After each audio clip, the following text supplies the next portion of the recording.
Ang multo sa kwartong walang salamin sa isang lumang boarding house sa Maynila, may isang kwarto na hindi kailanman nilalagyan ng salamin.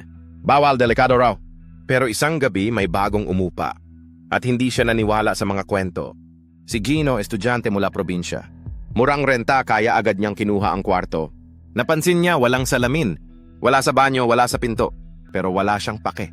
Sa palengke, may nakitang lumang salamin si Gino. Mura binili niya.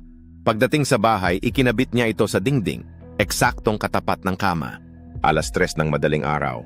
Nagising si Gino, may narinig siyang kaluskos. Pagmulat niya, nakita niya ang sarili sa salamin. Pero ang reflection ay nakangiti.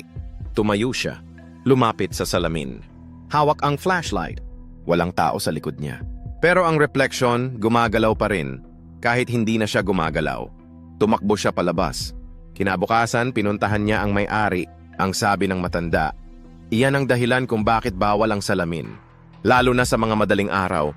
Pagbalik ni Gino sa kwarto, wala na siyang katawan. Ang nakita lang ng kapitbahay, isang salamin sa sahig at refleksyon na tumatawa, mag-isa. May salamin ba sa kwarto mo? Baka hindi ikaw ang nakikita mo sa refleksyon.